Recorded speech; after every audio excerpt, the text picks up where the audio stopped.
सुप्रभातम बेटे। मैं अभी 8वीं कक्षा में हूँ। पाठ है आपका 3। शीर्षक का नाम है बस की यात्रा। हम इससे संबंधित प्रश्नों के उत्तर देंगे बेटे। आप देखेंगे, अपनी किताब निकाल लें, कॉपी निकाल लें। आपके पास प्रश्न चला गया होगा, फिर भी मैं बोल रहा हूँ। मैंने उस कंपनी के हिस्सेदार की तरफ पहली बार श्रद्धा भाव से देखा। लेखक के मन में हिस्सेदार साहब के लिए श्रद्धा भाव क्यों जग गई?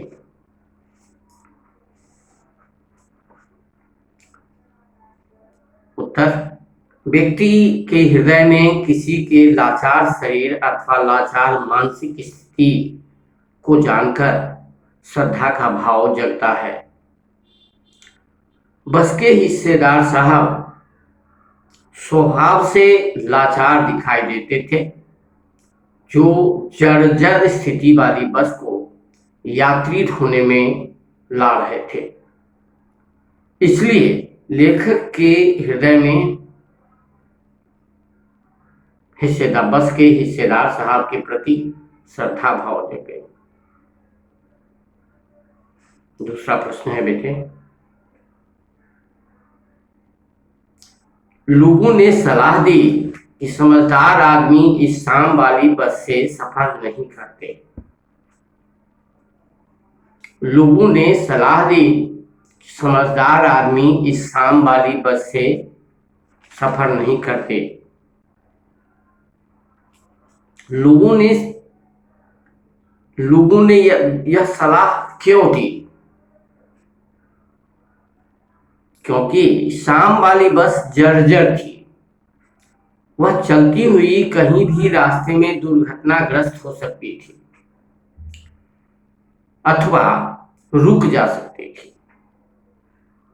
इसलिए लोगों ने सलाह दी शाम वाली बस से यात्रा न करने की।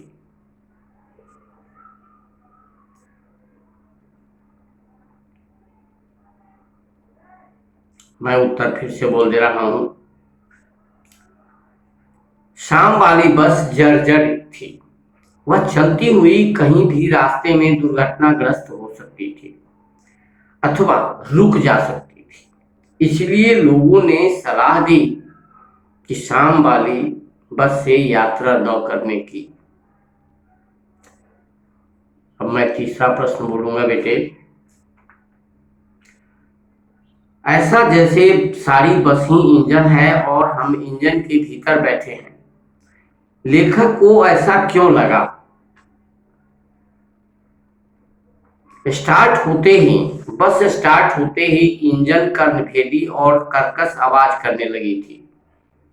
ऐसा जान पड़ता था कि इंजन अपनी जगह से खिसककर सीट के नीचे आ गई है और यात्री इंजन पर बैठे हैं।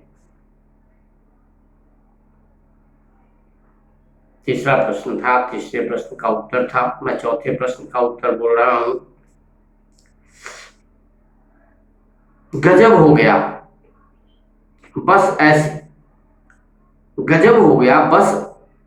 ऐसी बस अपने आप चलती है। लेखक को यह सुनकर हैरानी क्यों हुई?